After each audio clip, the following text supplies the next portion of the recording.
Bien, pues muchísimas gracias por la invitación. Es la primera vez que estoy en este anfiteatro y me da mucho gusto regresar a la facultad a dar una charla.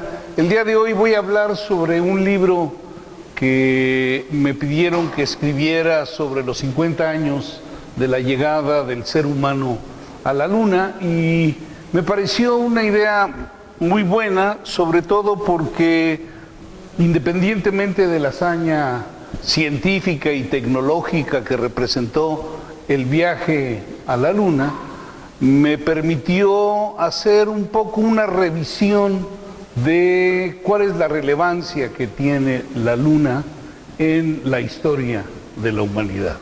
Como todos ustedes saben, la Luna es el objeto más brillante que hay en la noche y pues es un elemento que nos ha acompañado a lo largo de toda la historia desde que el ser humano es ser humano. Primero, creo que vale la pena ver un cielo que difícilmente puede ver la gente que vive en la Ciudad de México. Es la Vía Láctea, vista desde el observatorio de San Pedro Mártir en Baja California Norte. ¿Cuántos de aquí han visto la Vía Láctea? Bastantes. Qué bien. Porque obviamente la luz de la Ciudad de México no nos permite ver para nada cosas que no son muy brillantes. Y bueno, ese arco se ve, bueno, la Vía Láctea aquí aparece como arco porque la foto está tomada con un gran angular. O sea, ustedes jamás la van a ver así en el cielo. La Vía Láctea es más bien un manchón, una cosa que parece una nube que atraviesa todo el cielo, y las partes claras que se ven en estos, es el norte y el sur está del otro lado, y lo que se ve, la luz que se ve en el norte es la luz de una ciudad que está como a 300 kilómetros del observatorio, es la ciudad de Mexicali, y ese domo de luz es pues contaminación lumínica y es lo que no permite.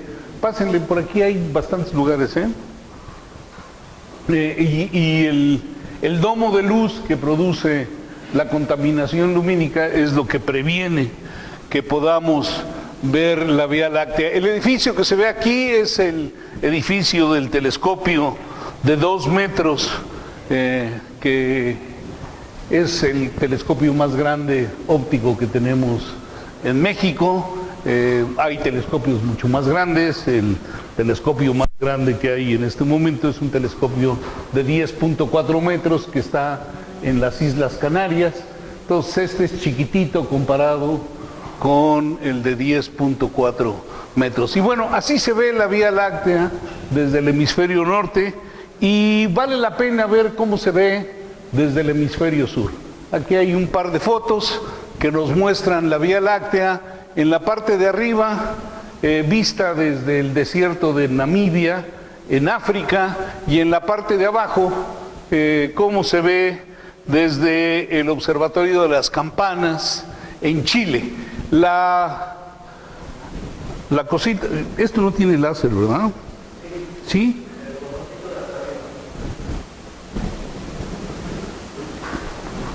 Ah, ya lo vi. Bueno, esto que ven aquí es la Luna, es la Luna eclipsada. Esa foto fue tomada, ahí viene la fecha, el 27 de septiembre de 2015, cuando hubo un eclipse de luna, y se ve espectacular. Todo esto que se ve aquí es la Vía Láctea, y estos dos manchones que se ven muy claramente son las llamadas nubes de Magallanes. Las nubes de Magallanes son 2 galaxias enanas, pequeñas, que giran alrededor de nuestra galaxia de la misma manera que la Luna gira alrededor de la Tierra. Estas 2 galaxias son galaxias irregulares, gaseosas, que en algún momento en el futuro van a terminar siendo comidas por nuestra galaxia. hay un canibalismo galáctico que practican todas las galaxias grandes. Las grandes se comen a las chicas y así van creciendo. De hecho, nuestra galaxia se formó por la aglomeración de muchas galaxias pequeñas. En la foto de arriba no se ven tan claramente las nubes de Magallanes porque fueron tomadas en un momento diferente. Y nuevamente aquí en las dos fotografías ustedes pueden ver que hay estos domos de luz, que son domos generados por las ciudades cercanas. Cuando vemos el cielo sin estos domos de luz es realmente sorprendente. Esta foto también es de la Vía Láctea en el hemisferio sur, pero tomado en la Patagonia, en la cordillera de los Andes. Aquí se ve perfectamente bien la silueta de la cordillera de los Andes. Aquí está la Vía Láctea como se ve realmente cuando uno la mira en la noche. Y nuevamente aquí tenemos a las dos nubes de Magallanes. Es la nube grande, la nube mayor de Magallanes, y es la nube menor de Magallanes. Cuando fue tomada esta foto, que fue en 2014, teníamos de visita un cometa. Esto no es Photoshop, esto es un cometa de veras. Y bueno, se ve espectacular, se pueden ver millones de estrellas en la noche. Y este es el tipo de cielo que vieron nuestros antepasados. Este es el tipo de cielo que han visto los homínidos a lo largo de toda la historia de la humanidad. Y bueno, pues el cielo nocturno es definitivamente un atractor a la imaginación y es un elemento pues que nos ha permitido generar no solamente el conocimiento científico que tenemos el día de hoy, sino también generar todas las historias, las leyendas, las mitologías que existen en todas y cada una de las culturas en el mundo. Y ese cielo nocturno que vieron ustedes, que difícilmente lo puede uno ver cerca de las ciudades, es el cielo nocturno que llamó la atención, insisto, de todos los homínidos a lo largo de la historia del hombre. Aquí tenemos una tabla que nos muestra de manera muy breve y muy sintética cómo ha sido el desarrollo de los homínidos a lo largo de los años. Hay tres, aquí hay biólogos, ¿sí? Entonces me pueden corregir. Digamos, aquí hay tres árboles bastante bien definidos de homínidos. El rojo que termina por allá en algún lado sin desarrollarse más allá que estos dos homínidos que están en la parte de arriba. En la parte morada pues también tenemos una rama diferente, y la rama azul es la que da origen a lo que somos los seres humanos en este momento. Y el principio de esta rama, quizá el primer homínido que pudo desarrollar toda una serie de habilidades y que pues a fin de cuentas fue el que conquistó y ha cambiado toda la faz de la Tierra, es básicamente el Homo habilis. Aquí tenemos quizá la razón por la cual digamos esta rama se desarrolló de la manera en que se desarrolló. Aquí tenemos el volumen craneano, y aquí podemos ver que los antecesores al Homo habilis, que está aquí, los antecesores tenían una capacidad craneana bastante pequeña, de 400 a 500 centímetros cúbicos, y a partir del Homo habilis la capacidad craneana se ha desarrollado de manera muy rápida, y el día de hoy en promedio tenemos una capacidad craneana como de 1500 centímetros cúbicos, que es el tamaño de un motor pues de un auto más o menos pequeño.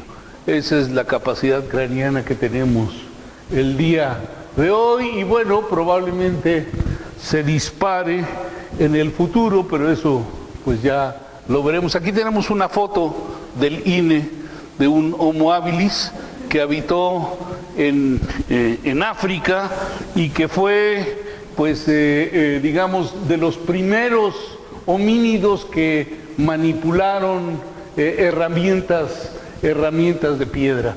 Y pues digamos, este antecesor del ser humano vivió hace unos 2 millones de años y toda la conquista de la Tierra de los homínidos pues tuvo lugar en esta zona de África, donde pues hubo migraciones que vinieron a esta zona de Arabia y de aquí se fueron hacia Europa, hacia Asia, hacia la parte de Oceanía y de Asia migraron hacia el continente americano y a México llegaron pues hace unos 15,000, unos 10,000, 15,000 años y posteriormente de aquí se fueron a poblar el sur de nuestro continente.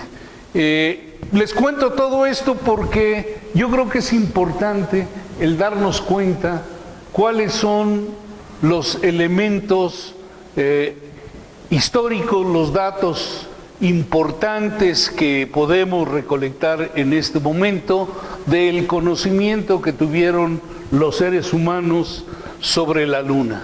Y ese conocimiento es un conocimiento bastante interesante, como les voy a mostrar en un momento.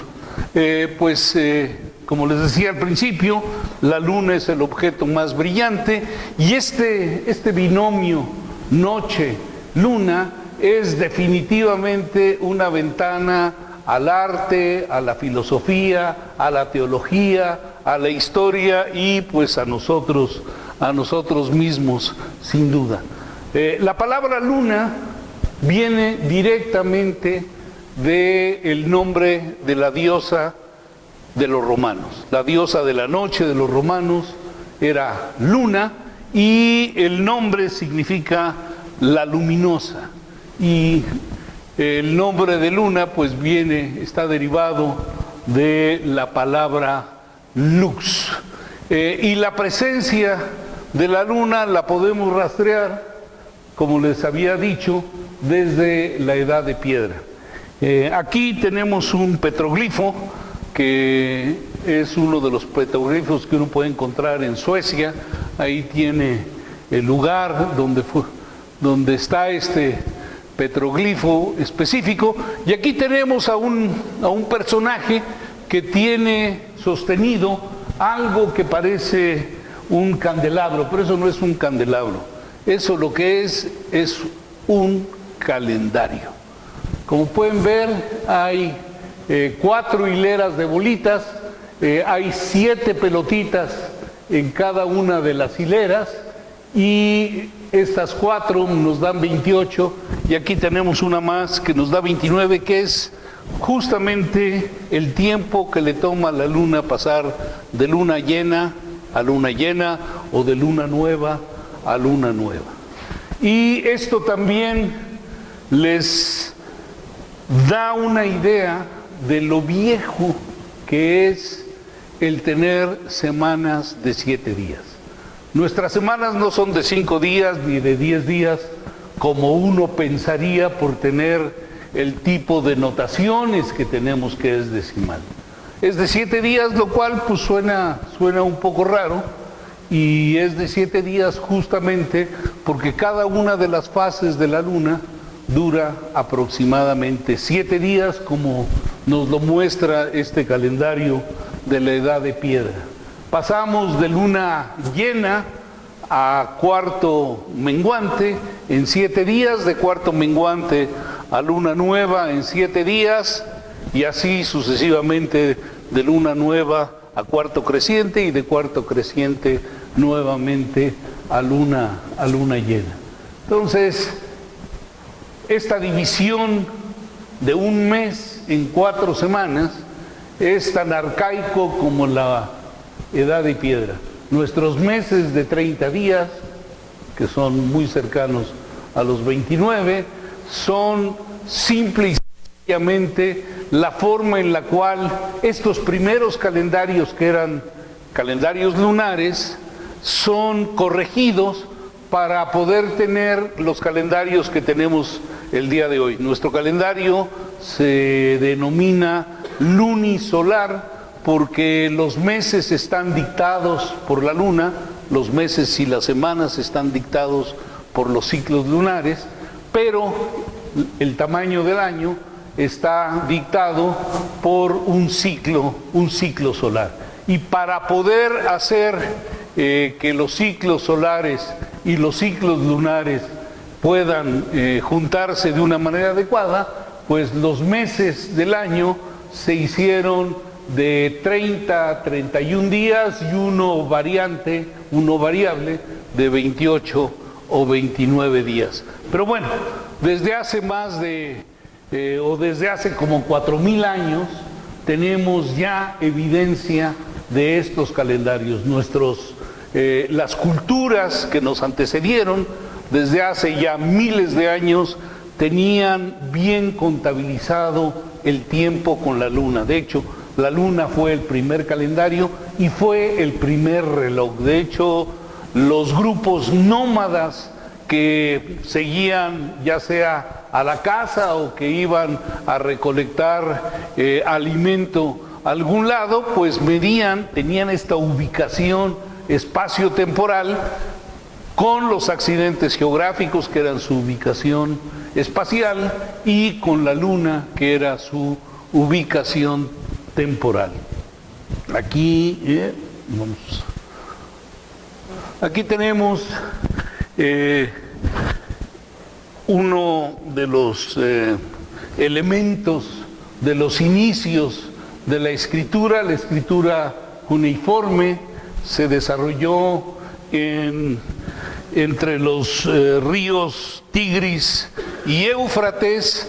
La cultura sumeria es una de las culturas más antiguas que dejó evidencia del desarrollo de la escritura, que después fue variando. En Egipto se convirtió en jeroglífica y posteriormente los fenicios la volvieron alfabética. Pero tenemos evidencia desde la cultura sumeria de los cultos que había hacia la luna. Del lado izquierdo tenemos un sello cilíndrico que cuando ustedes lo ponen en arcilla y lo ruedan, les deja marcado esto que ven ustedes aquí a la izquierda. Este sello cilíndrico sumerio de hace más de 4000 años, pues muestra a un rey, a un señor emperador que tenía un culto a la diosa o al dios de la luna, porque la luna no necesariamente, la diosa o el dios asociado a la luna no necesariamente es femenino. Hay versiones femeninas y masculinas en todas las culturas. En particular, en el caso, por ejemplo, de los mayas, no hay una sola deidad asociada a la luna. Hay diferentes deidades, algunas son masculinas, otras son femeninas, y en este caso el dios de la luna, que era un dios masculino, era el Nanasin, y aquí tenemos pues a sacerdotisas en un ritual de la luna. Posteriormente, o sea, esta cultura originaria en esta zona, los sumerios, fueron desplazados por los babilonios. Los babilonios, además de quitarles el terreno, se quedaron con su cultura, y los babilonios abrevaron de la cultura originaria de los sumerios, y el culto al dios de la luna se mantuvo. Aquí tenemos a un rey que está bien ubicado quién era, que era obviamente un personaje que tenía toda una serie de ritos hacia la luna. Este sello es muchísimo más reciente, es de hace unos 2600 años, de hace relativamente poco tiempo, comparado con el primero. En el caso de Europa, el elemento más antiguo que se ha encontrado, que en realidad es quizá el primer mapa celeste que se desarrolló en bronce, es este famosísimo disco llamado el disco celeste de Nebra. Se encontró en una zona que se llama Nebra, en la zona central norte de Alemania, y como pueden ver ustedes, es un disco que tiene estrellas, tiene al sol, tiene la luna y tiene una serie de elementos que pues no se ha entendido muy bien qué significaban, pero digamos el grupo de estrellas que está aquí pareciera ser que está bien ubicado como las Pléyades que se ven en el cielo del hemisferio norte durante el invierno, y aquí está claramente ubicada la luna. Y este disco tiene una antigüedad también de cerca de 4000 años. Entonces, edad de piedra, elementos en arcilla, elementos en bronce, dan cuenta de este conocimiento ancestral y profundo. Hay un artefacto que probablemente ustedes hayan oído hablar de él, es este mecanismo de reloj que se llama Antiquitera, y tiene ese nombre porque fue encontrado en una isla griega, en un barco hundido en la isla griega, y la isla se llama Antiquitera. Y esto pues era un mecanismo. Aquí tienen ustedes restos de lo que fue extraído del barco, y aquí tienen ustedes versiones reconstruidas para ver qué significaba este mecanismo y cómo se usaba. De hecho, se han hecho ya modelos al tamaño con el mecanismo, y el mecanismo pareciera ser que fue utilizado para poder seguir las fechas importantes de la luna, el sol y los planetas. Y aquí tenemos una reproducción del mecanismo hecho con computadora. Esta es una reconstrucción en cómputo, y esta es una reconstrucción real, y pues realmente sorprende que hace tanto tiempo se tuviera esto que pareciera ser la primera computadora analógica que se hizo en el mundo para poder predecir pues las ubicaciones, las trayectorias y poder predecir los fenómenos astronómicos de pues toda una serie de elementos. En el caso de las culturas originarias de Mesoamérica, pues hay muchísima evidencia del conocimiento que tuvieron del cielo los mayas, los olmecas, los zapotecas, los mexicas, y en particular el Códice Florentino, que fue hecho por Fray Bernardino de Sahagún, da cuenta pues de el vasto conocimiento que tenían los mexicas del cielo. Tenían reportados, aquí arriba se ven, estrellas humeantes que pues eran cometas, y también tenían los reportes de eclipses del sol y de luna, y además podían predecir eclipses de sol y de luna. Y bueno, pues aquí tenemos, en el caso de la luna, la fantasía esta de que la luna tenía un conejo. Me imagino que todos ustedes conocen algunas de las historias del conejo de la luna en los mexicas o en Mesoamérica. porque no hay una, hay muchísimas.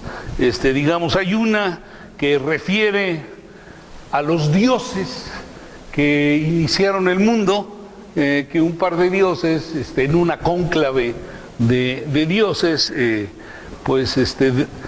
se decidió que se inmolaran para convertirse en luceros del cielo, y pues uno, que era de los dos dioses el menos rico, le entró sin miedo a la hoguera y se convirtió en un astro, y el otro, que era riquillo, era fifí, era medio sacón, dudó, y bueno, ya cuando vio que el otro se convirtió en un astro, pues él también se aventó, y pues el mundo tenía dos astros con la misma intensidad, lo cual pues era molesto para el resto de los dioses, y uno de los dioses tomó un conejo y ¡fa!, le pegó en la cara a uno de los astros, y con eso le disminuyó el brillo, pero dejó marcado el conejo en el astro, ¿no? Y así aparece el conejo en la luna.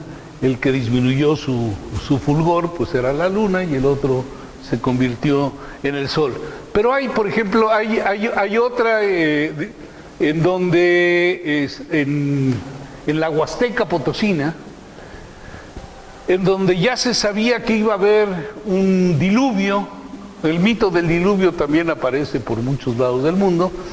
Entonces en la Huasteca ya sabían que iba a haber un diluvio, y un conejo ahí, que era bastante buzo, decide asociarse con un campesino para salvarse. Entonces convence al campesino que hay que hacer una barca para que ambos puedan sobrevivir la inundación.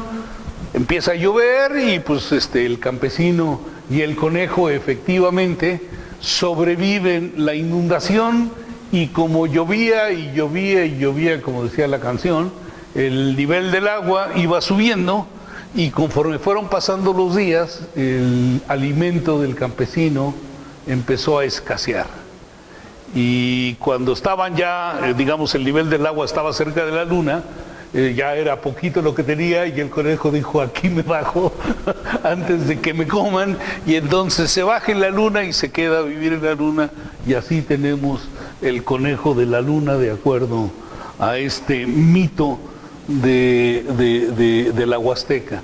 En el norte de México, el pueblo Camcac, que también se le conoce como el pueblo Seri, en vez de conejo, ellos lo que ven es un coyote. El coyote es un animal sagrado en estas zonas desérticas del norte de nuestro país, y la leyenda cuenta que un coyote andaba por ahí buscando alimento o buscando qué hacer, y de repente escuchó una algarabía, y en donde vio que había hombres y animales brincando a la luna, y entonces se acercó, y pues todos estaban ahí felices brincando a la luna, y vio como un pajarito brincó fácilmente a la luna, y él también decide brincarlo, toma vuelo, brinca, y cuando brinca la luna se hace grandota y ¡faz!, se estampa el coyote en la luna, y bueno, queda marcada la luna no por un conejo, sino por un coyote. Y no solamente en Mesoamérica tenemos estas historias sobre el conejo en la luna. En África y en Asia también existen estos mitos de la luna, y son muy, muy interesantes. Y bueno, regresando a la noche aquí en Mesoamérica, en el caso de los mexicas, la diosa de la noche, la diosa de la luna, era la Coyolxauhqui, que tenía 400 hermanos. Estos 400 hermanos eran las estrellas del cielo. Y van a encontrar en muchos momentos el número 400 en cualquiera de los mitos de Mesoamérica. Y 400 no quiere decir 400, sino 400 significa muchos. Y la Coyolxauhqui tenía 400 hermanos, que eran los 400 surianos, que eran definitivamente los otros dioses de la noche, y la madre de la Coyolxauhqui y de todas las estrellas era Coatlicue. Y un buen día Coatlicue se embarazó, lo cual hizo que Coyolxauhqui y sus hermanos se sintieran ofendidos y decidieron matarla.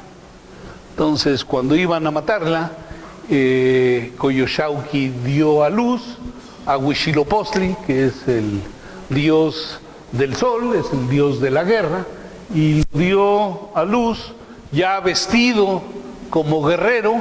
Aquí tenemos a la Coyolxauhqui, aquí tenemos a Huitzilopochtli, que nace ya vestido como guerrero y fortachón, y se enfrenta a la Coyolxauhqui, la descuartiza y hace huir a todos sus hermanos, y las estrellas del cielo se desparraman por todo el cielo, y la Coyolxauhqui queda descuartizada después de la batalla y es inmortalizada en esta piedra que todos conocemos en el centro de la ciudad, en el Templo Mayor, la piedra redonda que tiene a la Coyolxauhqui descuartizada. Y aquí la ven ustedes en los colores que son los colores originales que tuvo la piedra, y esta reproducción de colores se hace con los vestigios de pigmento que tiene la piedra. Digo, nunca la pintaron la piedra, simplemente hicieron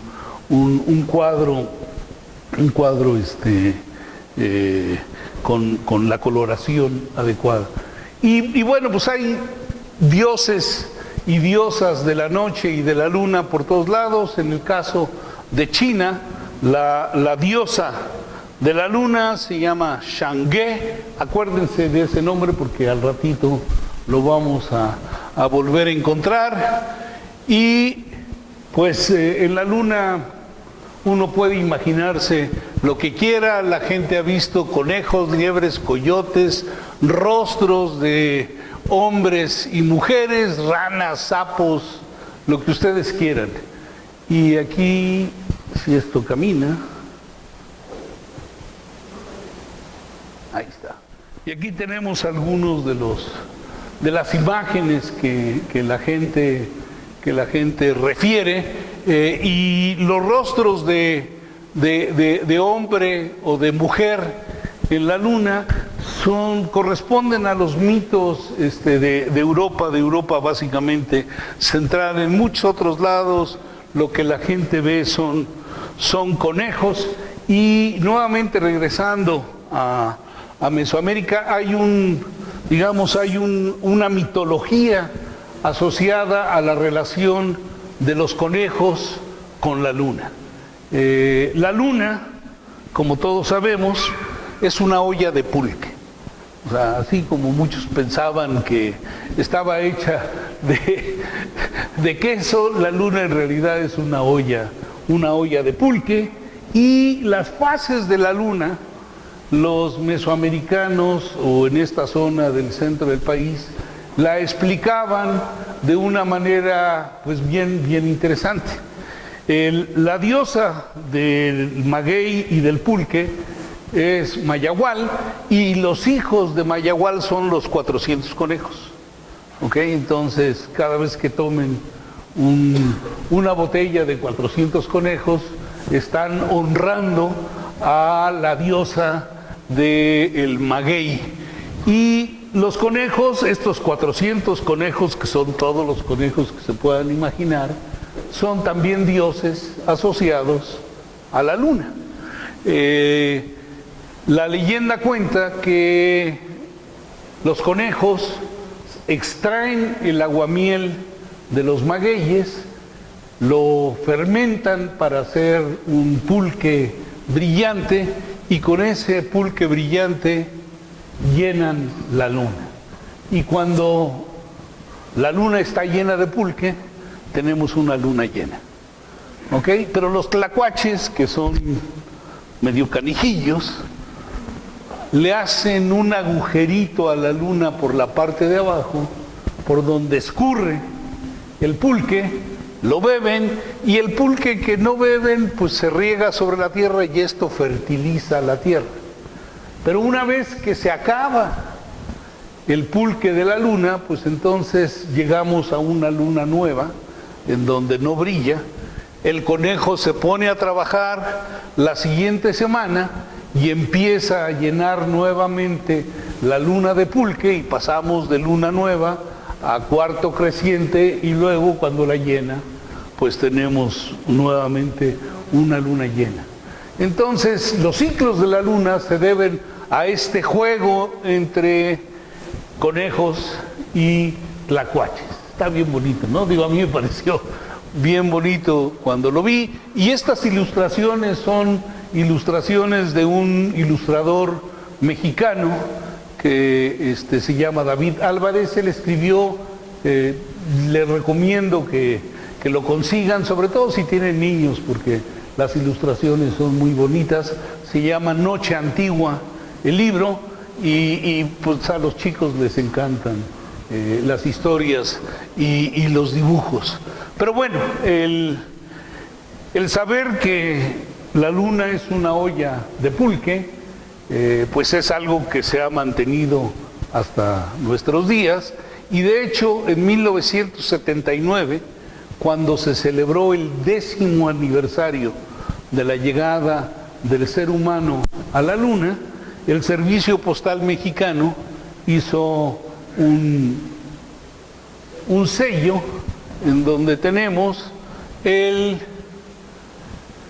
la olla aquí, y el conejo y el maguey allá adentro del conejo, y estas pelotitas son las estrellas del cielo. El sello postal costó $2.50 y fue justamente para celebrar el 10º aniversario de la llegada del ser humano a la luna. No sé si ustedes conocían algo de este sello, pero pues es padrísimo, ¿no? Hace 40 años se le rindió homenaje a este hecho. A lo largo de la historia ha habido también muchísima literatura asociada con los viajes a la luna, y uno suele pensar, esto no se los voy a platicar, ¿quieren que se los platique? La leyenda de cómo se creó el monte Fuji en Japón. La luna, como todos sabemos, está habitada por selenitas, y el emperador de la luna pues entró en guerra ahí con sus enemigos en la luna, pero tenía una hija, una bebé llamada Kaguya, que había que salvar de los peligros de ese hecho. Entonces lo que deciden hacer este emperador es dejarla en la tierra, en un campo de bambúes. Entonces deja ahí a la niña, y la familia de la persona que cuidaba el campo de bambúes, pues la acoge, la toman como si fuera una hija, y aquí podemos ver a la pequeña Kaguya con la familia del campesino, en donde pues Kaguya crece, y como ya se imaginarán, como toda princesa, cuando se vuelve adolescente, es la adolescente más bella que hay en Japón, y cuando se vuelve una mujer joven, bueno, es espectacular, y además la más inteligente de todas. De tal forma que todos los señores importantes de Japón pues deciden ir a pedir la mano de Kaguya, pero Kaguya ya sabe que ella es princesa de la luna, que va a regresar a la luna, y a todos los batea pidiéndole cosas a los pretendientes que no podían ellos hacer. Y bueno, pues esto hace simplemente que la fama de Kaguya aumente tanto que el emperador de Japón se entera, y pues decide ir a conocer a esta persona de la cual todo mundo le habla, y cuando mira a Kaguya ya sabe lo que le pasa, ¿no? Cae rendido a sus pies, y le pide que se case con él. Y pues Kaguya a todos los demás los bateaba, pero este era el emperador de Japón. Entonces, pues le tiene que decir la verdad. Le dice que no se puede casar con él porque ella va a tener que regresar a la luna. Y pues el emperador dice, no, eso no va a suceder. Y entonces manda a su ejército para que resguarde la casa donde está Kaguya, para que no se la lleven. Pero pues los guerreros de la luna son más chidos porque además vuelan. Entonces llegan por ella y se la llevan de regreso a la luna, como se ve aquí en el lado derecho. Pero antes de irse Kaguya, pues ya saben, Kaguya es una mujer no solamente bellísima por fuera, sino también por dentro. Entonces decide escribirle una carta al emperador explicándole que se va, y además le deja un frasquito con un elixir de la inmortalidad para que el emperador sea inmortal. Entonces, bueno, se lo da un mensajero y el mensajero se lo lleva al emperador, y el emperador, cuando se entera que Kaguya ya se fue de regreso a la luna, pues se pone muy triste y no quiere leer la carta, y mucho menos tomar el elixir de la inmortalidad. Pues dice, pues sin Kaguya yo no voy a vivir por una eternidad sufriendo aquí el que no esté Kaguya. Y entonces ordena a su ejército que se lleve la carta y el elixir y que los quemen en la montaña más alta de Japón. Lo cual hacen, queman la carta, queman el elixir, pero como era el elixir de la inmortalidad, el humo sigue hasta nuestros días en ese monte que finalmente fue llamado el Monte Fuji. Y esta es la leyenda de la creación del Monte Fuji, gracias a la intervención de la princesa Kaguya.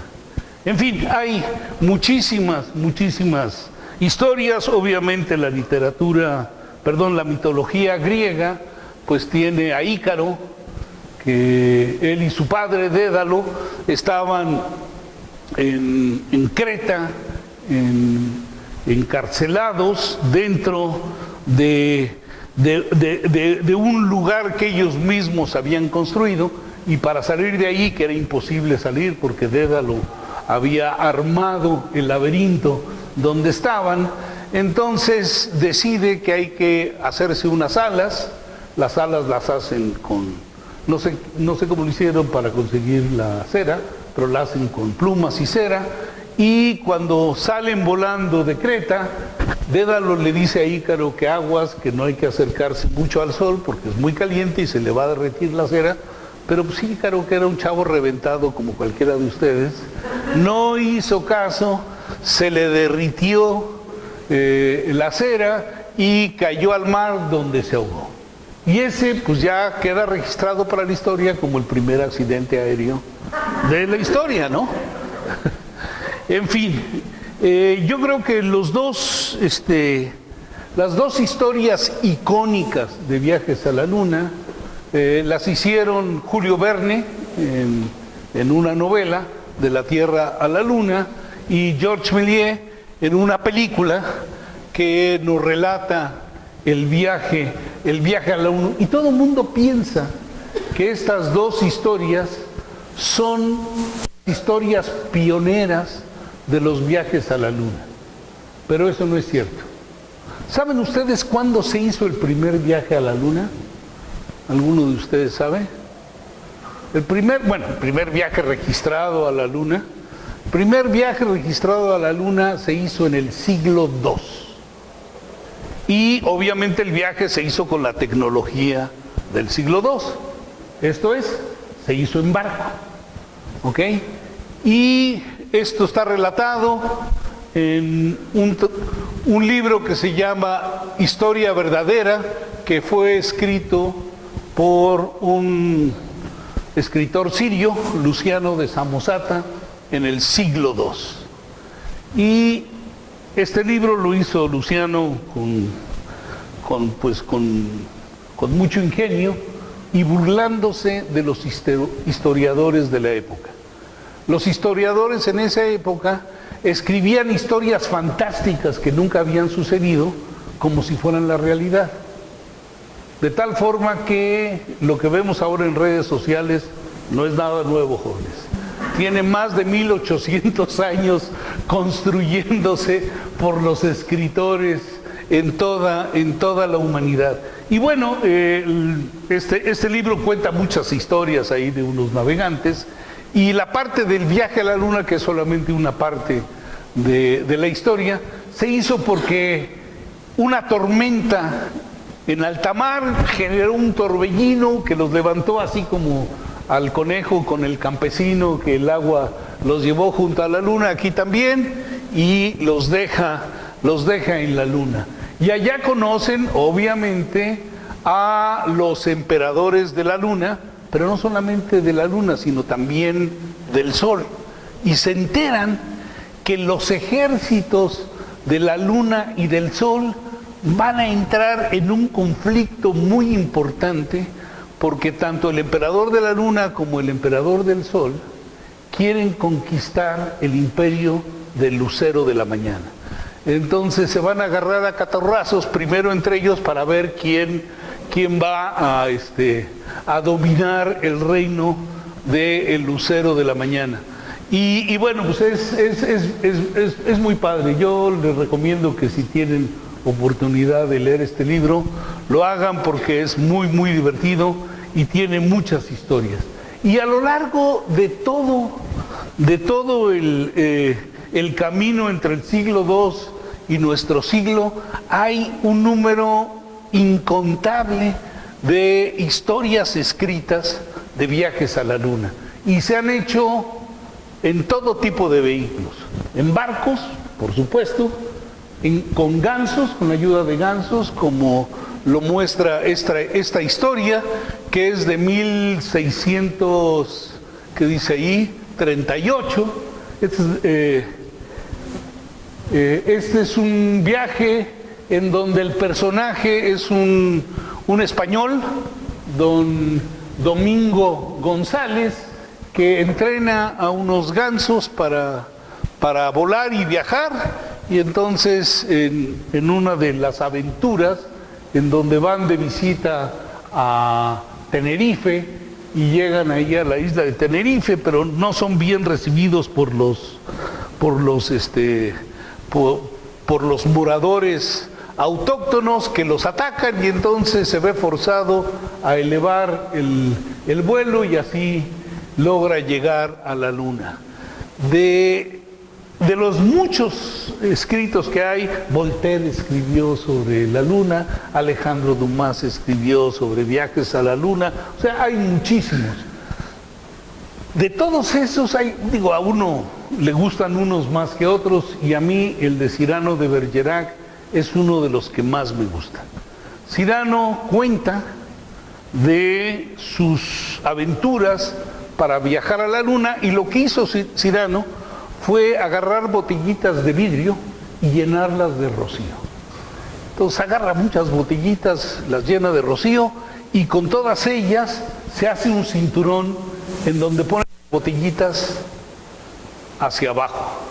Y cuando sale el sol, saca la pancita, y el sol obviamente evapora, y esto hace que se levante, como pueden ver del lado izquierdo, el buen Cyrano en los aires.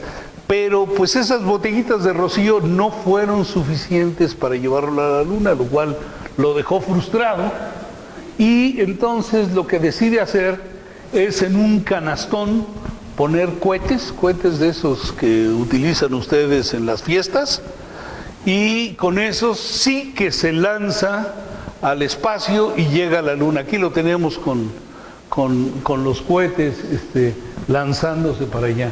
Entonces, quizá ustedes no lo sabían, hay estudiantes de física aquí, ¿sí? Nada más una persona. Bueno, los motores a reacción los inventó Cyrano de Bergerac. No crean que son inventos nuevos, o sea, el transportarse hacia el cielo con motores a reacción, pues es idea de Cyrano de Bergerac. Otro de los libros que me encantó, y también se los voy a relatar, no los voy a aburrir demasiado, ya estamos casi acabando esta parte. Es este libro de Juan Pérez Zúñiga, un escritor español que lo publicó en 1905. En este Juan Pérez platica de su viaje a la Luna, que pues duró el viaje la fantástica cantidad de 6 días. Cuenta que un inventor un día llega a su casa y le platica que hizo un aparato para vencer la atracción de la gravedad. Y le dice que va a usar ese aparato para viajar a la Luna, así es que lo invita a su casa tal día, a tal hora, para que ambos emprendan el viaje a la Luna. Entonces, bueno, Juan Pérez va y llega a la casa del inventor, y cuando el inventor le abre, se disculpa el inventor, le dice: chin, no tuve suficiente dinero para construir una cápsula adecuada para viajar a la Luna, así es que ni paper, nos vamos a ir en el ropero. Y entonces ya ahí en su casa tenía el ropero con 2 sillas, el aparato para volar y una pata de jamón serrano para el viaje. Entonces se suben, se lanzan, el inventor mueve bien todo y entonces se van comiendo el jamoncito y platicando, y cuando llegan a la Luna, el inventor le dice a Juan: oye, me siento un poquito indispuesto, así es que voy a ir atrás de ese cráter y ahorita regreso. Entonces, pues don Juan dijo: bueno, pues le cayó mal el jamón, y cuando se va yendo no termina de llegar al cráter y cae muerto de manera fulminante. Lo que tenía era una apendicitis y se le reventó el apéndice y ahí quedó. Entonces, pues nuestro héroe no sabe cómo manejar el aparato y no sabe cómo le va a hacer para regresar, y empieza a buscar en las ropas del inventor y encuentra las instrucciones para el aparato. Pero como el inventor no se fiaba de todo mundo, las escribió en griego y don Juan no sabía griego. Entonces estaba ahí muy desolado, con un cadáver enfrente, su ropero, una pata de jamón que quién sabe cuánto tiempo le iba a durar, y entonces se sube al ropero, se recarga en el aparato y quién sabe qué mueve y ¡shum!, aquello se levanta. Y entonces se levanta y así viene de regreso, pero tampoco le atina muy bien a la Tierra, y se sigue de largo y llega a Venus.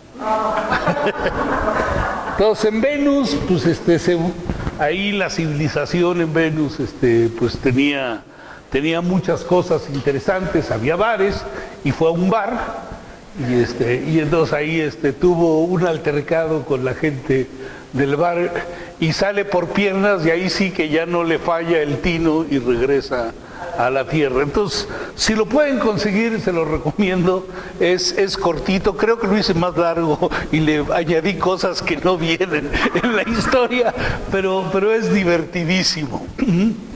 Don Pompeyo Marrón es el nombre del inventor. Pero en fin, bueno, vamos a pasar a la parte que seguramente todos ustedes conocen bien, pero pues vale la pena repasarla, y es a la hazaña misma del viaje a la Luna en julio de 1969. Como probablemente todos ustedes recuerden, el primer satélite artificial que puso el ser humano en órbita fue de la ex Unión Soviética, fue el Sputnik 1, y este satélite fue un satélite que estuvo en órbita 3 meses, y que durante 3 semanas únicamente de esos 3 meses, estuvo mandando datos a la Tierra. Porque pues las baterías le duraron únicamente 3 semanas, pero pudo en esas 3 semanas pues hacer muchas mediciones, midió la densidad y temperatura de la alta atmósfera, midió el viento solar, midió los rayos cósmicos y la información que mandó fue definitivamente muy buena para los siguientes viajes que se hicieron. No tan buena para algunos, pero buena para otras cosas. Y por supuesto que esto tomó por sorpresa a Estados Unidos y a todo el mundo, y la respuesta de Estados Unidos fue muy rápida. El Sputnik fue lanzado en 1957 y para 1958 Estados Unidos ya había creado la NASA. Y en la NASA se desarrollaron toda una serie de proyectos que dieron pie a lo que llamamos ahora la carrera espacial. México no se quedó atrás. México en 1962 creó su primera agencia espacial. Y esa primera agencia espacial se llamó la Comisión Nacional del Espacio Exterior. Y esta Comisión Nacional del Espacio Exterior duró de 1962 a 1977. Durante 15 años, en los albores del desarrollo espacial, México participó, se hicieron cohetes, se desarrollaron cohetes de 2 etapas, México lanzó cohetes en diferentes lados de la República, desarrolló diferentes tipos de combustible y pues desarrolló cápsulas para las partes de arriba de estos cohetes. Desafortunadamente en 1977 yo no pude encontrar ninguna razón por la cual se desmanteló esta Comisión del Espacio Exterior, pero al desmantelarse con ello toda la experiencia mexicana desapareció, porque ahí se desarrollaron obviamente pues ingenieros en diferentes áreas, científicos colaboraron, gente desarrollando cómputo, etcétera, y todo eso se perdió. Y bueno, es hasta hace unos cuantos años que se vuelve a hacer la Agencia Espacial Mexicana, pero ya con un rezago de casi 50 años, en donde ya alcanzar al resto del mundo va a ser imposible, sobre todo con la inversión que hay para esa agencia, que es de risa, pero bueno, ni modo. El Sputnik 1 abre el desarrollo espacial y digamos todas estas fantasías que les estuve contando de los mitos, leyendas y literatura, pues dejan de ser eso, dejan de ser mitos para convertirse en realidad. Esto abre la puerta a que los seres humanos puedan viajar al espacio exterior. Y ¿qué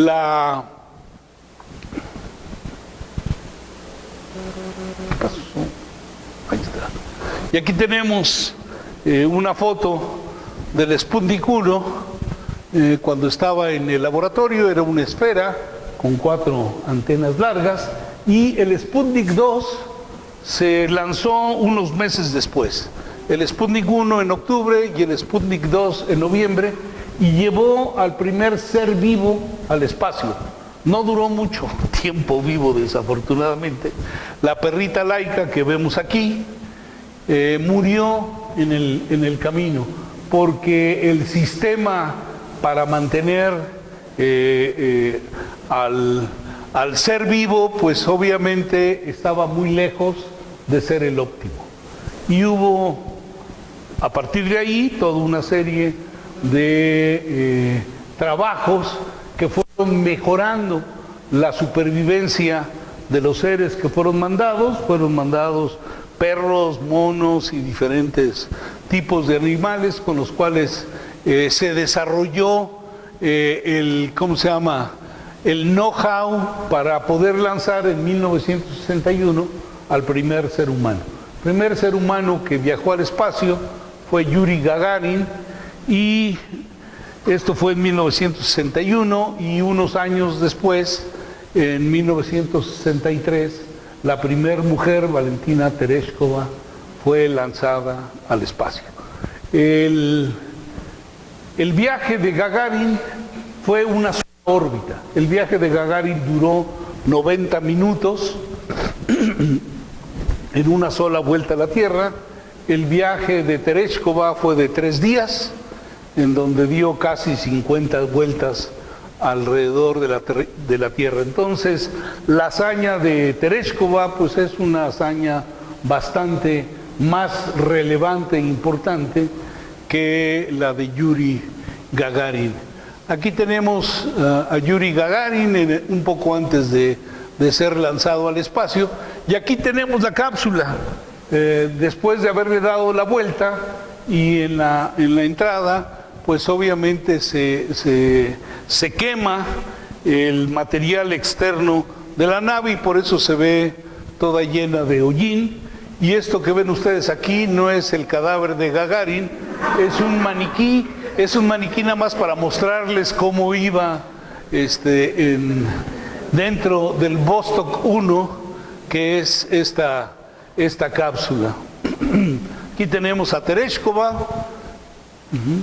Y como les dije, la NASA fue creada en 1958.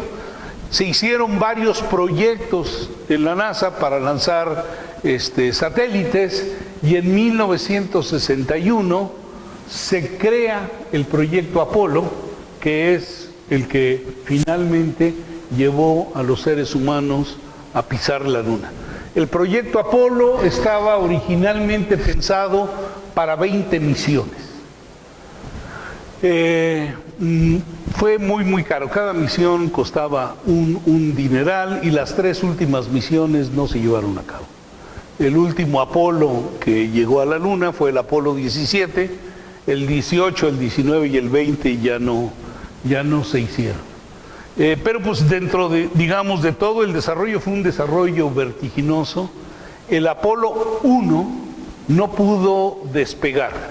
O sea, se hicieron diferentes proyectos, y pues obviamente hubo un proyecto similar o paralelo al de Gagarin y Tereshkova, que se llamó el proyecto Mercurio, en donde se lanzaba un solo ser humano a darle vueltas a la Tierra. Después se hizo el proyecto Géminis, en donde se lanzaban a 2 astronautas dentro de las cápsulas, y finalmente el proyecto Apolo fue un proyecto que consideraba el lanzar 3 astronautas.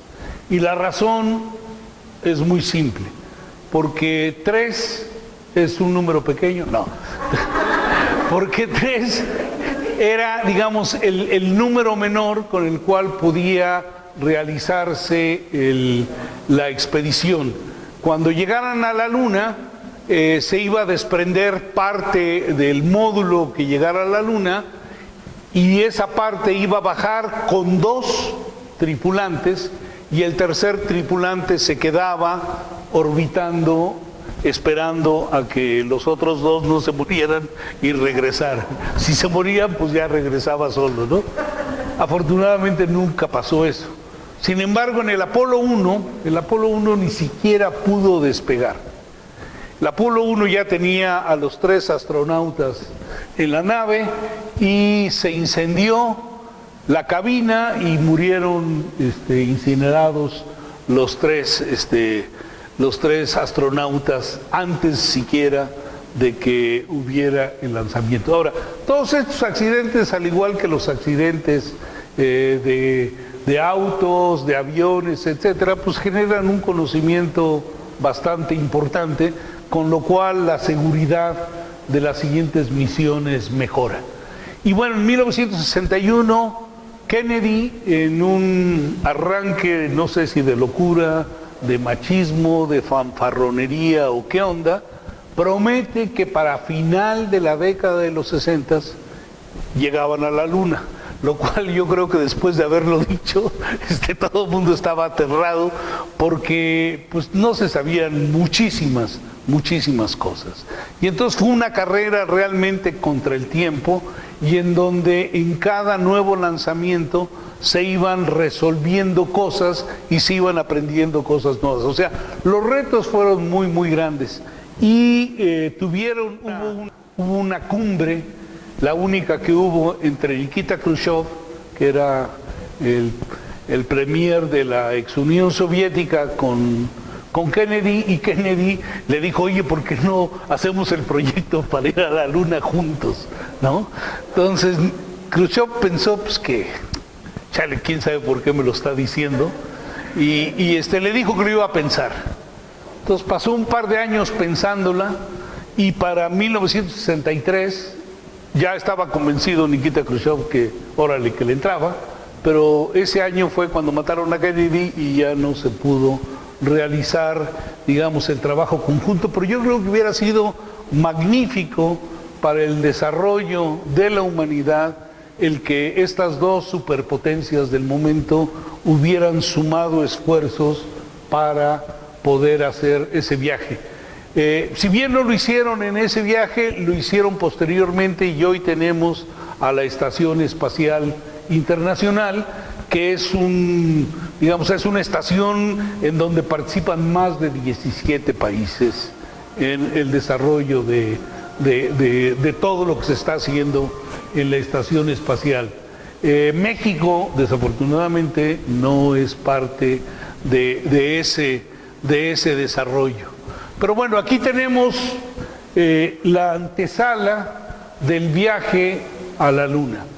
Hubo, digamos, toda una serie de lanzamientos de prueba en donde se desarrollaron las cosas, y el primer viaje que llevó a 3 seres humanos a la Luna fue el Apolo 8. El Apolo 8 se lanzó en diciembre de 1968 y fue un viaje de prueba. El Apolo 8 llegó efectivamente a la Luna, orbitó la Luna, no bajaron. La misión era orbitar la Luna para saber cómo debían de irse resolviendo las cosas. No había ninguna garantía que estos 3 astronautas regresaran, pero regresaron y además pues dieron al mundo varias cosas. Quizá aquí vemos la sala de control del Apolo 8. Quizá la parte que más se conoció fue la fotografía que tomaron no solamente tomaron una fotografía, tomaron una película de la Tierra saliendo en el paisaje lunar, que es espectacular. Aquí tenemos esa fotografía. Esta es la primera fotografía tomada por un ser humano de la Tierra desde la Luna. Antes de esto hubo varias misiones que llegaron a la Luna, tanto de Estados Unidos como de la ex Unión Soviética, que tomaron fotografías de la Tierra desde la Luna, pero esta es la primera tomada por un ser humano. Y además, en el Apolo 8, cuando llegaron a la Luna, se empezó a desarrollar la medicina espacial y la medicina remota, porque se tomaron un electrocardiograma los astronautas y ese lo mandaron a la Tierra. Y había un médico mexicano en la NASA de visita en ese momento, el doctor Ramiro Iglesias, que fue el primer médico que analizó el primer electrocardiograma mandado desde la Luna. Entonces, México participó en ese momento, en 1968, de los primeros pasos que hubo sobre medicina espacial. Y don Ramiro Iglesias sigue trotando el mundo, tiene 94 años, ya está bastante mayor, pero sigue activo, es pionero de la medicina espacial y de la medicina a control remoto. Entonces, yo creo que es uno de estos mexicanos de quienes debemos de sentirnos muy, muy orgullosos. Posteriormente al Apolo 8 vinieron el Apolo 9 y el Apolo 10, que no llevaron tripulación, fueron simplemente viajes de prueba, y finalmente en julio, el 16 de julio de 1969, se lanza el Apolo 11, que es el que tiene la misión de bajar a la Luna. Y aquí vemos el cohete Saturno V, que tiene una altura de más de 100 metros. Es una cosa gigantesca, y la mayor parte, o sea, todo esto es el combustible utilizado para poder mandar la parte de arriba. Esta parte es la parte en donde van las ondas que finalmente llegaron a la Luna.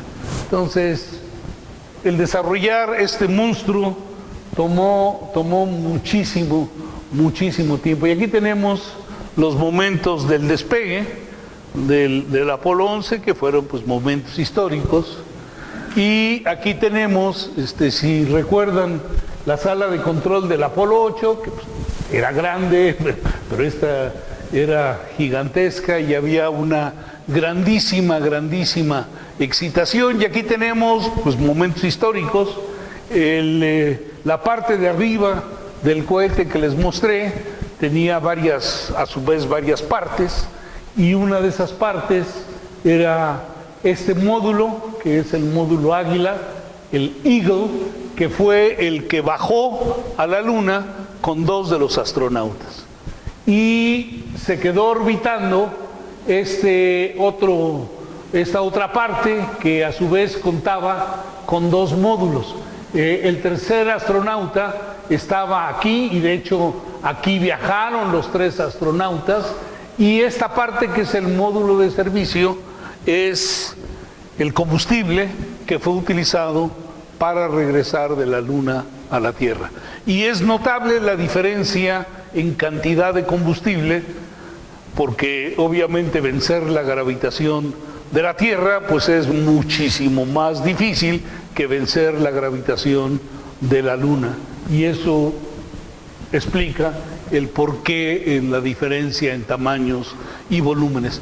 Pero es una foto tomada desde el Columbia, que era este módulo, cuando están bajando los astronautas. Aquí tenemos unos diagramas que les muestran cómo era el módulo de servicio, con la parte de arriba para los astronautas y la parte de en medio con el combustible. Y aquí tenemos la primera fotografía tomada de un astronauta bajando. Este es el segundo astronauta que bajó. Este es Buzz Aldrin. El primero que bajó fue Neil Armstrong, pero ninguno de los enanitos verdes que estaban ahí le quiso tomar la foto. Entonces no hay foto de ese momento, pero de este segundo pues está la foto que tomó Armstrong. Y aquí tenemos, este es nuevamente Aldrin, en donde tenemos aquí el espejo que ha sido utilizado para reflejar el láser. Desde ese momento hay un espejo en la Luna, con el cual desde la Tierra se manda un rayo láser.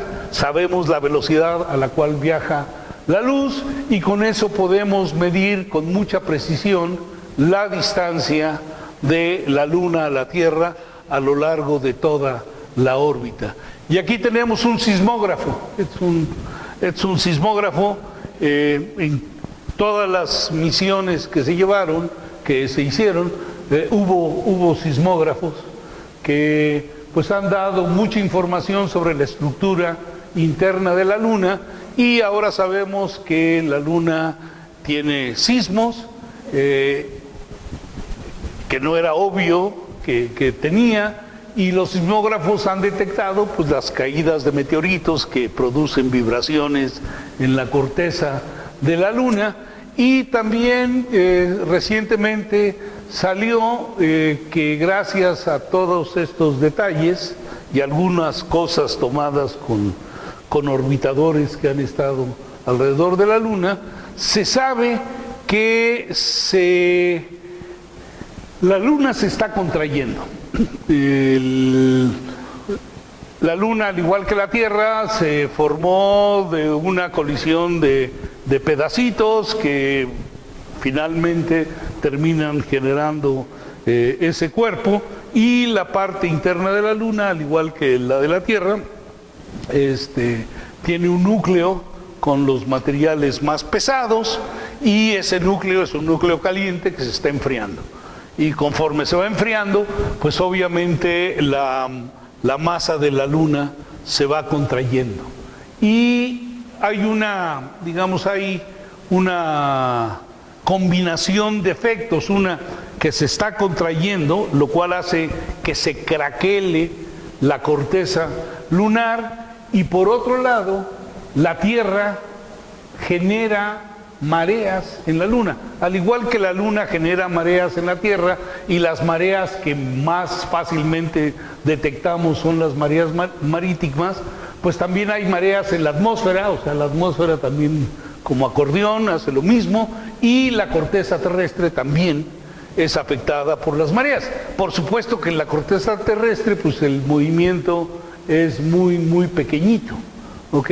La Luna, como no tiene ni agua ni atmósfera, pues las únicas mareas que tiene son mareas en la corteza, lo cual está haciendo que esté haciendo esto, y conforme se va contrayendo, se va craquelando, y digamos estas craquelaciones ya han sido detectadas. Ok, aquí tienen a una de las heroínas de este viaje a la Luna, es Katherine Johnson, que pues ahora se le conoce como la computadora humana. Acuérdense ustedes que en 1900, bueno, no se pueden acordar los jóvenes, pero nosotros los viejitos sí, 1968 las computadoras, que eran la maravilla en ese momento, no tenían la potencia suficiente para hacer los cálculos para la Luna. Hoy, con su teléfono celular o con cualquier computadora pequeña, tienen muchísima más memoria y muchísima más potencia de cómputo que en aquella época, y entonces los cálculos también se tenían que hacer a mano, y había personas dedicadas a eso, y hubo varias mujeres que se dedicaron a hacer todos estos cálculos. Ellas pasaron de manera muy, muy oscura por toda la historia, hasta que recientemente sus contribuciones han sido reconocidas, en particular la de Katherine Johnson, a donde la vemos aquí pues con su calculadora de la época, haciendo cálculos, y con un ¿se acuerdan cómo se llamaban estas cosas? ¿Ninguno de los viejitos se acuerda? No, hombre, esto que está aquí, ¿no se acuerdan? No, yo tampoco me acuerdo, por eso lo estoy preguntando. No, ¿cómo se llamaban? No eran linotipos, era una cosa que terminaba en tipo, pero no me acuerdo ahorita qué tipo de tipo era. En fin, aquí en rojo tienen ustedes las misiones de Apolo que tocaron la Luna, en los puntos en donde tocaron la Luna. Las cosas rojas que están afuera son misiones de Apolo que no alunizaron, y en blanco tienen ustedes a las sondas que mandaron Estados Unidos y la ex Unión Soviética, que se estrellaron en la Luna. De hecho, la primer sonda que fue mandada a la Luna la mandó la ex Unión Soviética, y se llamaba Luna 1. Pero al igual que le pasó a nuestro buen amigo Juan Pérez cuando regresó a la Tierra, que no le atinó, Luna 1 no le atinó a la Luna. Luna 1 se pasó de largo, y el día de hoy es el único planeta artificial que existe, porque sigue dándole vueltas al Sol. Entonces, la sonda Luna 1, digo, no es un planeta, pero sería el primer satélite artificial girando alrededor del Sol. Y bueno, aquí pueden ver ustedes que el Apolo 11 alunizó aquí, el 12 acá, el 13 está por acá, porque los gringos no saben que el 13 es de mala suerte. Lanzaron el Apolo 13 y cuando ya iban encarrerados, digo, acuérdense el tamañote de esto, cuando van encarrerados, tuvieron un accidente con un tanque de oxígeno adentro de la cápsula, con lo cual tuvieron que abortar el alunizaje. Pero como no hay dónde frenar y dar la vuelta, entonces tuvieron que llegar a la Luna, darle vueltas a la Luna y regresar. Sí, entonces ya saben, el 13 es de mala suerte. Pero bueno, y aquí ven ustedes cómo se divertían con sus carritos que llevaron para obtener muestras, y los miembros del Apolo 11 vinieron a México en septiembre de 1969. Aquí los tienen ustedes paseando por Reforma. Los vistieron con, obviamente, sus sombreros de charro, se echaron sus tequilas y se pusieron sus zarapes. Y este es el lado oculto de la Luna, este es el lado que nunca han visto y que jamás verán. Así es que mírenlo bien, por favor, porque este es el lado que no se conocía, porque nada más vemos un solo lado de la Luna. Y además se pensaba que jamás se iba a poder posar ninguna nave suavemente en este lado, hasta que los chinos lo hicieron. Los chinitos hicieron la hazaña. Lanzaron, ¿saben ustedes por qué no se puede llevar un alunizaje suave en ese lado? Porque como está el cuerpo de la Luna, no hay manera de mandar microondas ni ondas de radio, y no hay forma de tener comunicación entre ese lado y la Tierra. Hasta que los chinos usaron un truco de los matemáticos. ¿Ok?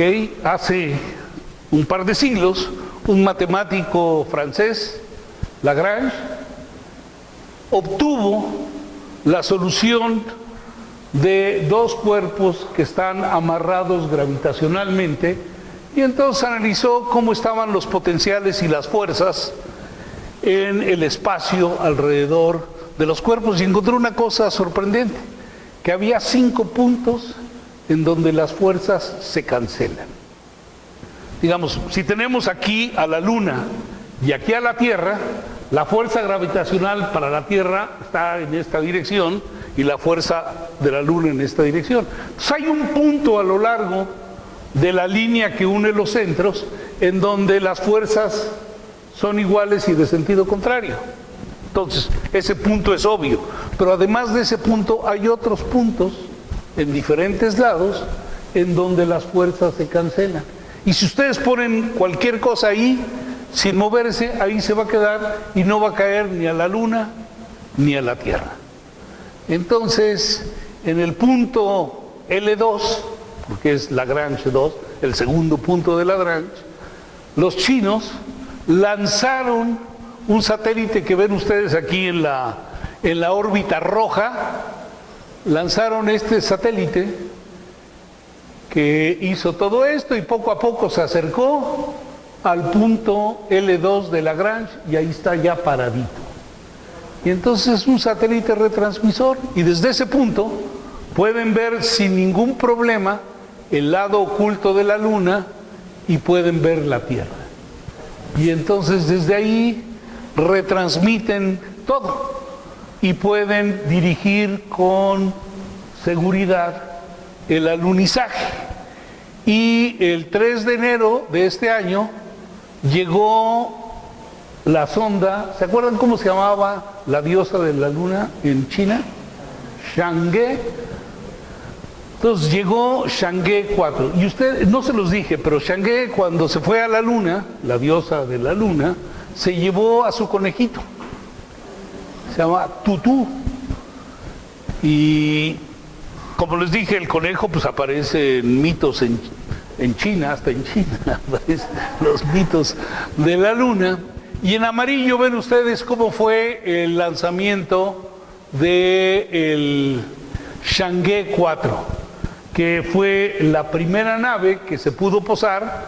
Y aquí tenemos a Chang'e 4 y aquí tenemos a Yutu 2, que es un robot autónomo que iba con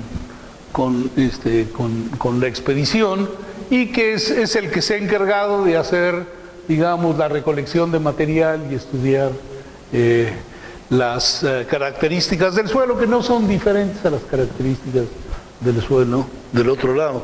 Pero Chang'e 4, además de hacer esta hazaña de llegar al lado oculto, no le llaman el lado oscuro porque no tiene nada de oscuro, le da igual el sol que al otro lado, ¿ok? Es el lado, le llamamos, bueno, no sé, los de mi generación le llamamos el lado oscuro porque hubo un disco de Pink Floyd, ¿se acuerdan? Que se llama El lado oscuro de la luna, y el lado oscuro, todo el mundo le llama el lado oscuro, pero no es oscuro para nada.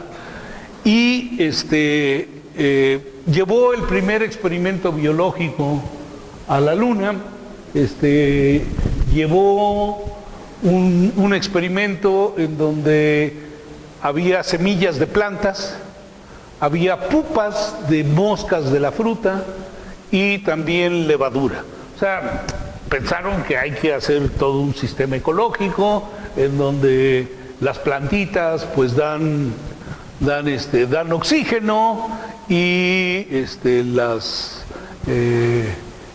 ¿cómo se llama? La levadura pues genera dióxido de carbono y las mosquitas pues van a polinizar el ambiente. Pero pues digo, está bien, digo, fue un buen sueño, una buena fantasía. Lo único que fue exitoso fue la plantita de algodón, como seguramente todos ustedes saben, fue la única que germinó, pero no duró mucho.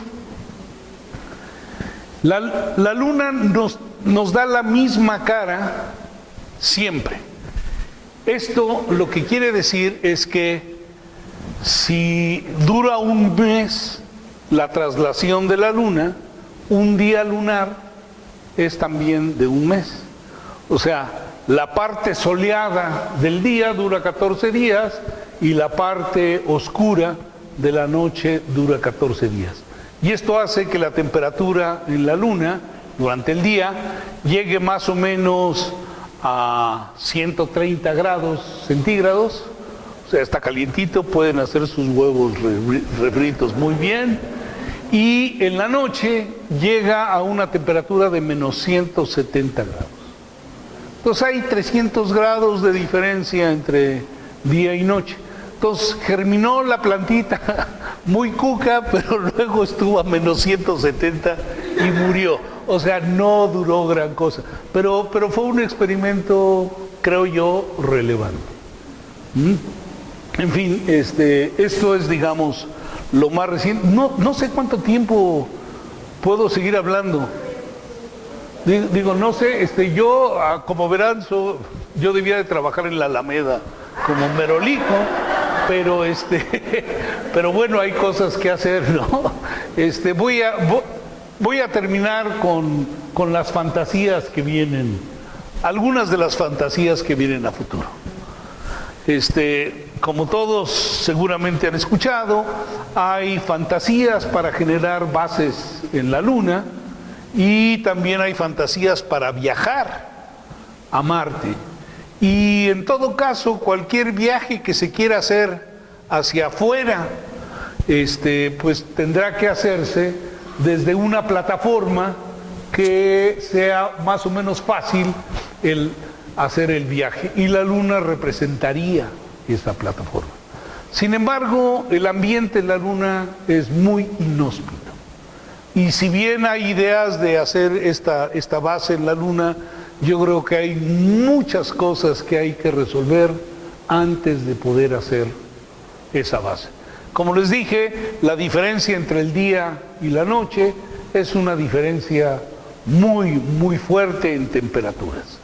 Por otro lado, el regolito, esto es el material que está en la superficie de la Luna, es un polvo muy, muy fino y muy abrasivo. De hecho,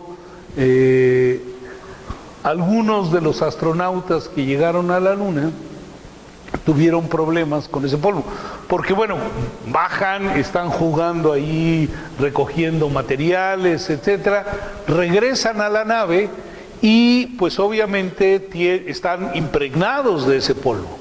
Y ese polvo, por ejemplo, en las escafandras las rayó, digo, de una manera natural, y además el polvo suspendido generó reacciones alérgicas en algunos de estos astronautas, porque es como el polvito fino, como el polen, que se te mete a los pulmones y tu sistema lo rechaza y te genera todas estas reacciones alérgicas. Entonces es un polvo fino, abrasivo, difícil de contender con él. Por otro lado, la radiación cósmica llega derechito, o sea, no tiene la protección que tenemos nosotros, que es la atmósfera. Entonces la radiación llega como Pedro por su casa y los rayos cósmicos llegan, nuestra atmósfera nos quita muchos micrometeoritos que se queman al entrar en la atmósfera. Y eso es lo que hace que tengamos estas lluvias de estrellas maravillosas, digamos, ese espectáculo precioso. En la Luna no existe, y esos micrometeoritos penetran como balas directamente a la superficie de la Luna. Y pues no va a ser fácil el tener una base. Y bueno, pues hay toda una serie de planes. Aquí ven ustedes lo que podría significar, digamos, generar la base. Hay discusión sobre si la base deba de ser subterránea o deba de estar en la parte de afuera. Y pues para la astronomía, obviamente, el poder tener una base significaría el poder poner un telescopio allá, en donde no va a haber atmósfera, y vamos a poder mirar sin ningún problema el resto del universo. Entonces, bueno, pues hay cualquier cantidad de fantasías alrededor de esto. También existe la fantasía de hacer un terrascopio. ¿A que no habían oído hablar del terrascopio? La idea de un terrascopio es relativamente simple. Yo creo que es una fantasía que nunca se va a realizar, pero vale la pena contárselas. En este caso, lo que se utilizaría es la atmósfera de la Tierra como si fuera una lente. ¿Okay? Cuando pasan los rayos a través de la atmósfera, se deflectan de la misma manera que se deflectan en una lente, porque pasan de un medio, que es el espacio externo, a un medio diferente, y esto genera la deflexión de la luz, como puede verse aquí. Como puede verse aquí, ¿no? Y la idea sería poner un telescopio, no en un punto de Lagrange, porque no necesariamente quedaría el foco en un punto de Lagrange, pero sería poner un telescopio en órbita para poder generar las imágenes. Entonces ustedes pueden decir, ¿y qué fumaron estos amigos? Pues, quién sabe qué fumaron, pero si pueden ver allá arriba hay papers ya hechos.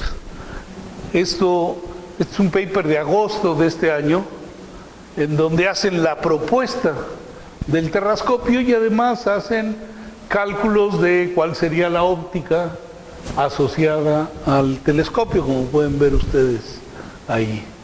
Entonces, bueno, si se hace en algún momento o no, pues está en el futuro, y pues yo les agradezco su paciencia, su atención, Y aquí les muestro las dos únicas selfies tomadas fuera de la Tierra. La primera la tomó el Viking en Marte, se toma una foto ella solita, y la segunda, el Curiosity, también en Marte, que se tomó una foto ahí solita. Entonces yo les agradezco mucho su atención. Si tienen preguntas, con mucho gusto intentaré resolverlas.